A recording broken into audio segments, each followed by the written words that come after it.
हाँ जी, नमस्कार, सुस्वागतम, वेलकम, अभिनंदन। मैं हूं डॉक्टर वाय राखी, आप लोगों का स्वागत अभिनंदन करती हूँ। हाँ जी, क्या हाल है? सबसे पहले कमेंट्स में जय माता दी लिखिए। I am okay with my family, इसका मतलब मैं ये मानती हूँ, ठीक है। और हमेशा लिखते रहिएगा ये। माता रानी की कृपा आप पे सदैव बंधी रहे, आपके घरों को मेरा, घर वालों को, सभी को मेरा कोटि कोटि प्रणाम। नम्न जितने बड़े इस वक्त इस वीडियो को देख रहे हैं, मैं उनके आगे नरमस्तक होती हूँ, शीश झुकाती हूँ। और मेरे हम सफ़र, मेरे हम उम्र जो लोग इस वीडियो को देख रहे हैं, उन्हें सलाम करती हूँ। और जितने भी लोग मुझसे छोटे हैं, उन्हें बहुत सारा प्यार देती हूँ, आशीर्वाद भी बहुत सारा देती हूँ। मुझे पता है कॉम्पिटिटिव एग्ज़ाम्स आने वाले हैं, आपकी ऐसी प्रतियोगिताएं आने वाली हैं जिसमें आपको पार्टिसिपेट करना है। दिल में धक धक धक धक हो रहा है, डर लग रहा है, घबराहट और बेचैनी हो रही है। कोई बात नहीं, लेकिन आज मेरा मोटिव ये नहीं है। आज की इस वीडियो में मैं आपको बताऊंगी सावन के महीने में हमें क्या करना चाहिए, क्या नहीं करना चाहिए, जो हमारे बुजुर्ग बता गए थे, जो एक्चुअली शिव पुराण में भी लिखा हुआ है और एक्चुअली वो आपकी और मेरी ज़िंदगी में कहीं ना कहीं मैच खाता है। क्या आप भी कुछ ऐसा कर रहे हैं जो नहीं करना चाहिए और आप गलती से कर रहे हैं, या आपको पता ही नहीं है सावन में करना क्या चाहिए और क्या नहीं करना चाहिए? बस हमें तो ये पता है जी, सावन का महीना जो होता है ना, वो सावन के 4 सोमवार के व्रत रखने होते हैं। वो मेरी माँ ने रखवाए थे, वो मैं सालों से रख रहा हूँ। इसमें करना क्या होता है, क्या पूजा, क्या हवन, क्या नहीं, आपको पता है। सावन के अंदर केवल सावन के सोमवार का ही महत्व नहीं है। मंगला गौरी व्रत आता है, जो मंगलवार के 4 मंगलवार पड़ते हैं उस पर रखा जाता है, उसका भी विशेषकर महत्व है। लेकिन इस पर मेरी एक और वीडियो है, वो आप देखिएगा। इस वीडियो में मैं आपको बताऊंगी छोटी छोटी वो बातें जो सावन में हमें करनी चाहिए और नहीं करनी चाहिए। देखिए, हर एक महीने का ना एक नियम है। आप मुझे सच बताइए, क्या जनवरी फरवरी में आप आम खा सकते हैं? भले ही अब आप खा सकते हैं, वो केमिकल से पककर बाजार में मिलते हैं, 12 महीने आम बाजार में मिलता है। लेकिन कायदे से भारतीय सभ्यता संस्कृति के अंदर हर सीजन का एक फल और एक सब्जी है। अब हम पालक पनीर कभी भी मई और जून के महीने में नहीं खाते हैं, क्योंकि अच्छी वाली पालक ही आती है उस सर्दी के टाइम पर, तो हम उस टाइम पर खाते हैं। साग खाते हैं सरसों का। तो हर चीज़ का एक नियम है, बात खाने की नहीं है। ऐसे ना जिंदगी में बहुत से सावन भादो कई महीने ऐसे हैं हमारे भारतीय सभ्यता संस्कृति के अनुसार, जिसमें हम बहुत सी चीज़ें करते हैं, बहुत सी नहीं करते। मसलन एग्जाम्पल, एकादशी पर हम चावल नहीं खाते, ठीक है। अब एकादशी पर हम चावल क्यों नहीं खाते, इसके लिए सब अलग अलग मत देते हैं। बट मेरी माँ कहती थी एकादशी वाले दिन चावल कीड़े बन जाते हैं। हमारे जो बुजुर्ग थे ना, वो बड़े समझदार थे। उन्हें पता था कि अगर जब तक इस जनरेशन को डराया ना जाए ना, तो ये जनरेशन कुछ नहीं मानेगी। तो उन्होंने ना हर एक चीज़ के साथ एक डर रख दिया। हम डरे और हमने उस चीज़ को फॉलो करना शुरू कर दिया, और फिर हम इतना फॉलो करने लग गए कि हमने उसे कभी भी नहीं किया। आपको पता है, पूरा गुजरात एकादशी पर चावल नहीं खाता, मिलते भी नहीं है वहां पर। अगर आप किसी रेस्टोरेंट वगैरह में जाओ तो ऐसे ही रूल्स होने चाहिए ना, rule should be like this. सावन के भी कुछ रूल्स हैं, मैं आपको आज बताऊंगी। और अगर इनमें से केवल 5 चीजें नियम से आप कर लें, आपकी लाइफ पूरी इंटायर बदल जाएगी। आपकी लाइफ में आपको अगले 6 महीने में इतना ज़बरदस्त चेंज नज़र आएगा। वैसे तो कोविड-19 यानी कि कोरोना ने हमारी ज़िंदगी में इतने चेंजेस ला दिए हैं कि हम एक्चुअली बाबा आदम के ज़माने में फिर से पहुंच गए। और वो बहुत अच्छा ज़माना था, उसमें कोई बुराई नहीं थी, ठीक है। आज हम फिर एक दूसरे की खैर पूछने लग गए हैं। आज हमें पैसे और बैंक बैलेंस से ज़्यादा अपनी सेहत की चिंता होने लग गई है। वो लोग वॉक करने लग गए हैं जो बिल्कुल वॉक नहीं करते थे। लोग तला भुला कम खाने लग गए हैं, लोग मॉल्स नहीं जाते हैं, लोगों ने ड्रिंकिंग की हैबिट्स छोड़ी हैं, लोगों ने स्मोकिंग छोड़ी है। तो हमेशा पॉजिटिव और नेगेटिव दिन और रात साथ साथ चलते हैं। ये मेरा पर्सनल एक्सपीरियंस है जो मैंने देखा है, ठीक है। आज मैं आपको बताती हूँ, नोट कर लीजिए कागज और पेन उठाकर। इसमें से केवल 5 चीज़ें भी आप ना करें तो बेहतर है। मैं अपनी बात बताऊँ, मैं ये पूरा फॉलो करती हूँ और मैं कोशिश करती हूँ कि जहाँ तक संभव हो सके देव भी इसको पूरा फॉलो करे। पर बच्चा है ना, स्कूल भी जाता है, हर चीज़ फॉलो नहीं कर सकता। कई बार वो कर लेगा फिर मुझे नहीं बताएगा, तो वो वाली कंडीशन में लाना नहीं चाहती कि वो गलती कर कर मुझे झूठ बोले। तो आप भी ना जो बातें सुन रहे हैं, इसे अपने घर वालों के ऊपर ज़बरदस्ती एप्लीकेबल मत कीजिएगा। वो नहीं करना चाहते तो वो नहीं करेंगे, जबरदस्ती मत कीजिएगा। और ऐसे ना बहुत बड़े बड़े हार्ड एंड फास्ट रूल हमारे परिवार के लोग, हमारे पितर बताकर नहीं गए। बहुत आसान है। जैसे पहला, सावन में कभी मकान नहीं बदलते। लोग कहते हैं सावन के महीने में आप घर किराए पर लेते हो या अपने नए घर में शिफ्ट होते हो, अरे सावन का महीना आएगा ना तब बदलेंगे। चतुर्मास के अंदर ही कार्तिक के पावन महीने में मकान बदलना चाहिए। मकान नवरात्रों में बदलना चाहिए। किसी भी अच्छे थर्सडे वाले दिन मुहूर्त देखकर बदलना चाहिए। जैसे आज की अगर पुष्य नक्षत्र है, आज बुधवार का दिन है और 24 जून का दिन है जब मैं ये वीडियो शूट कर रही हूँ। आज पुष्य नक्षत्र है, आज घर बदला जा सकता था। आज गणपति की विशेषकर पूजा की जाती है, ठीक है। तो ये दिन खास है, नक्षत्र को देखकर अच्छे से हवन पूजा कराकर घर बदलना चाहिए, लेकिन सावन में कभी घर नहीं बदलना चाहिए। हल्दी कभी शिवलिंग पर अर्पण नहीं करनी चाहिए, हल्दी हमेशा गौरा माँ पर अर्पण करनी चाहिए। सावन में कभी भी खटाई, दूध और दही नहीं खाना चाहिए, क्योंकि घास सारे जीव जंतु खाते हैं और घासों में होते हैं मच्छर, कीड़े मकोड़े, सारे जितने भी धरती के अंदर जीव जंतु है वो बाहर निकल कर आ जाते हैं। जब वो बाहर निकल कर आते हैं, जानवर उन्हें खा लेते हैं, तो वही चीज़ खाकर वो दूध बनाते हैं। वो दूध हमारे पेट को खराब करता है और वैसे भी ऐसा करने से हमें कफ की प्रॉब्लम, खांसी की प्रॉब्लम ज़्यादा होती है। तो दूध और दही का त्याग कर देना चाहिए। सावन में पत्तियों वाली सब्जियां और बैंगन नहीं खाना चाहिए।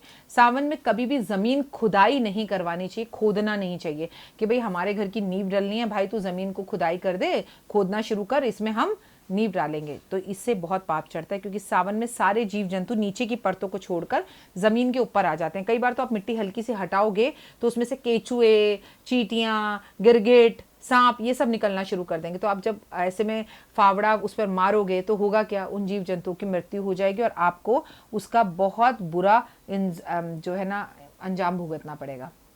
सावन में बुरे विचार मन में ना लाओ, कह रहे छोड़ दो, ये नहीं हो सकता, ये प्रैक्टिकल नहीं है। सावन में कभी पेड़ पौधे नहीं काटने चाहिए। याद रखिए, पेड़ पौधे कभी भी नहीं काटने चाहिए, लेकिन सावन में तो बिल्कुल नहीं काटने चाहिए।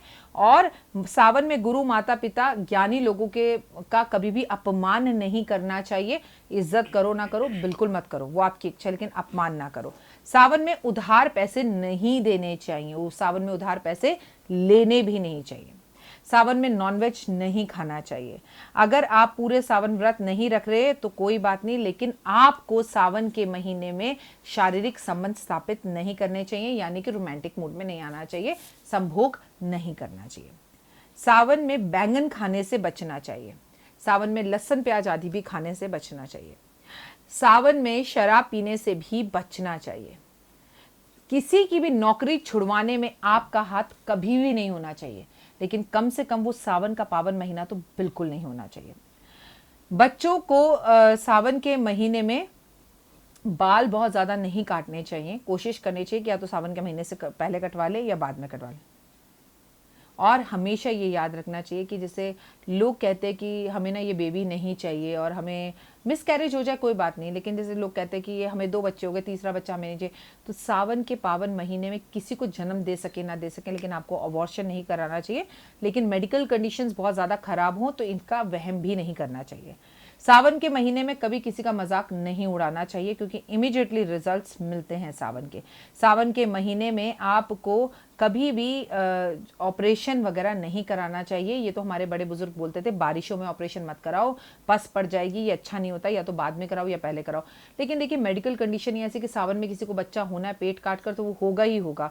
और उस टाइम पर ना हमारी मेडिकल साइंस ने उतनी तरक्की नहीं की थी, तो हमारे पास उतने अच्छे एंटीबायोटिक्स, इंजेक्शन और दवाइयाँ नहीं थी, तो हमारे बुजुर्ग मना करते थे। लेकिन क्योंकि अब ये बातें शिव पुराण में लिखी हैं, क्योंकि अब ये बातें ग्रंथों में लिखी हैं, तो मैं तो वैसे ही बताऊंगी। लेकिन अगर किसी के बच्चा होने वाला है तो ऑब्वियसली हो गई, किसी की जिंदगी और मरने की बात है तो उसका ऑपरेशन होगा ही, उसे अपन नहीं रोक सकते। लेकिन अगर आप वैसे ही अपनी आंख का या किसी चीज़ का ऑपरेशन करा रहे हैं और वो 1 महीने बाद भी हो सकता है, तो कोशिश कीजिए उसे टालिए। सावन के महीने में अपना जो है ना, आपको ये कोशिश करनी चाहिए कि सावन के महीने में आप कोई भी एक ऐसी खाने की चीज़, कोई बुरी हैबिट, कोई नई हैबिट जो आपको नई लगने वाली हो, उसकी शुरुआत सावन में ना करें। जैसे कि मेरे दोस्त कह रहे हैं मुझे सिगरेट पीनी चाहिए, मेरे दोस्त कह रहे हैं कि मुझे ना ड्रिंक्स करनी चाहिए, आई विल ट्राई वंस, तो वो आप कभी भी ट्राई करो, बट सावन में ट्राई मत करो। क्यों मैं बार बार आपसे कह रही हूँ, क्योंकि सावन के महीने में पॉजिटिव और नेगेटिव रिजल्ट्स इमीडिएटली मिलते हैं। सावन के महीने में कभी भी गिरवी जेवर नहीं रखने चाहिए। आपको अपने जेवर कभी भी गिरवी रखने हैं तो आप आगे पीछे रखें, लेकिन सावन के पावन महीने में जेवर गिरवी ना रखें, क्योंकि आप रखेंगे तो सही, लेकिन छुड़ाने में आपको बहुत ज़्यादा प्रॉब्लम हो जाएगी। ये है सावन में क्या नहीं करना चाहिए। लेकिन अब मैं आपको बताऊंगी सावन में क्या करना चाहिए।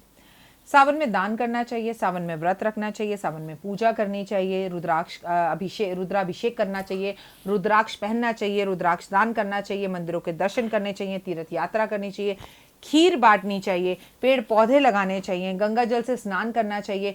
हो सके तो आप हरिद्वार जाके गंगा स्नान ज़रूर करें, ब्राह्मणों को भोजन करें, ब्राह्मणों को दान करें, माला का जाप करें, हवन करें, कोशिश करें कि घर की पूरी साफ सफाई करें, जो चीज़ें घर में नहीं चाहिए उसे घर से निकाल दें। आप रुद्राक्ष का दान सावन में करें तो बहुत फ़ायदा होता है। पेड़ पौधों के पास दीपक ज़रूर चलाने चाहिए, जिससे आपके ऊपर विशेषकर भोलेनाथ की कृपा होती है।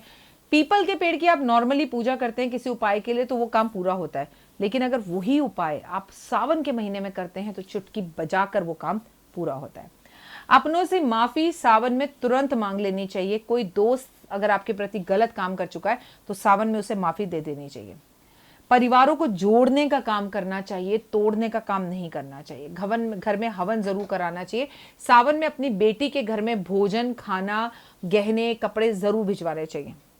सावन में 12 ज्योतिर्लिंग हैं, इनके दर्शन करने चाहिए। लॉकडाउन का टाइम है, अगर आप ना भी जा पाएं तो ऑनलाइन भगवान के दर्शन जरूर करें। आप शिव पुराण सावन के महीने में जरूर पढ़ना चाहिए। मंदिरों में झंडे लगाने चाहिए, मंदिरों में भंडारे करने चाहिए, मंदिरों को फूलों से श्रृंगार करना चाहिए। खासकर शिव और गौरा को फूलों का श्रृंगार बेहद ज़्यादा पसंद है। नाग नागिन की पूजा करनी चाहिए, नदियों की पूजा करनी चाहिए। आपको रुद्राभिषेक कराने के साथ साथ अपने काल सर्प दोष का भी निवारण और पूजन करना चाहिए। सावन के महीने में अगर आप कोई अच्छा काम नहीं कर पा रहे और किसी भी तीर्थ यात्रा को किसी की पूरा करवा सकते हैं तो जरूर करवाएं। किसी कावड़िए की कोई मदद कर सकते हैं तो जरूर करें। किसी सुहागन को चूड़ियां हरी, जैसे कि मैंने पहन रखी हैं, सावन के महीने में हरी चूड़ी आपके हाथ से उतरनी नहीं चाहिए, तो आप सावन के महीने में हरी चूड़ियां पहने, चूड़ियां दान करें, माँ गौरा को अर्पण करें। आप जो है सुंदर सी लाल रंग के चमकीले कपड़े में शिव पुराण लेकर उसको लपेट कर अगर आप उसे मंदिर में ब्राह्मण को दे तो बहुत अच्छा। अगर आप खुद शिव पुराण नहीं कर सकते तो आप पंडितों से शिव पुराण अपने घर में करवाइए। आपको रामायण का पाठ सावन के महीने में अपने घर करवाना चाहिए। आपको पानी की छबील सावन के महीने में जरूर बांटनी चाहिए। किसी का टूटा हुआ घर अगर बन रहा हो, उसमें ईंट पत्थर या मंदिर बन रहा हो, ईंट पत्थर मंदिर में आपको दान करना चाहिए।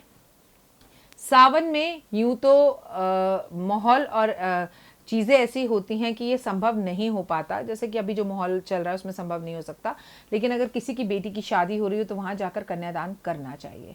सावन के महीने के अंदर सोच को बहुत पॉजिटिव रखना चाहिए, अध्यात्म करना चाहिए। सबसे महत्वपूर्ण पॉइंट जो मैं आपको बताने जा रही हूँ, अगर आप पूरे साल नहीं करते तो बस एक ये चीज़ सावन के महीने में कर लीजिएगा। आप मुझे ना 15 दिन बाद व्हाट्सएप पर और मेरे यूट्यूब चैनल पर थैंक यू बोलेंगे। सिर्फ 15 मिनट आंखें बंद कर कर इस मुद्रा के अंदर ओम,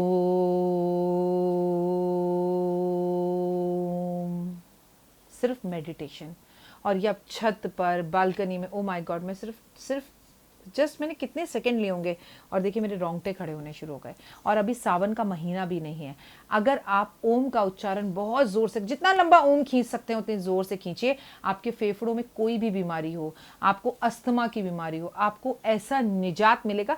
ये आप कभी भी कर सकते हैं, लेकिन इसका करोड़ों गुना फल है सावन में अगर आप करते हैं। तो मैं नहीं चाहती कि मेरे YouTube परिवार के हाथ से सावन का ये पावन महीना यूं ही करके साइड से निकल जाए। मुझे नहीं पता है कि और लोग क्या कर रहे हैं, कैसे करेंगे। प्लीज मैं आपकी बात कर रही हूँ। आप विदेश बैठे हैं तो बहुत चीजें आप कर सकते हैं, बहुत सारी चीजें आप कर सकते हैं।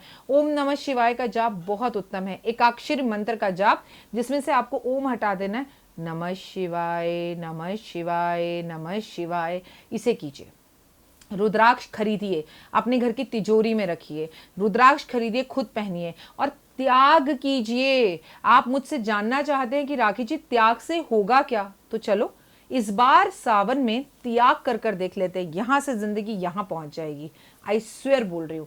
क्या कर्जा, क्या उधार, त्याग कर कर तो देखो। अरे मैं कह रही हूँ छोड़ो, 1 महीना नहीं कर सकते, 1 महीना चप्पल नहीं छोड़ सकते, मैं कह रही हूँ 1 हफ्ता तो करो। 1 हफ्ता ही चावल छोड़ दो, जल्दी उठ जाओ, मंदिर जाओ, गौरा पर श्रृंगार अर्पण करो, गौरा को सजाओ।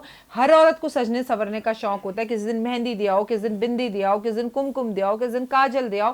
काजल दोगे तो सीधी सी बात है, अगर काजल दान करोगे तो आपका शनि सही होगा, सिंदूर अर्पण करोगे तो मंगल सही होगा, मेहंदी अर्पण करोगे तो बुध सही होगा, हल्दी अर्पण करोगे तो बृहस्पति सही होगा, दूध चढ़ाओगे तो शुक्र सही होगा और माँ को कपड़े दोगे तो सूर्य सही होगा।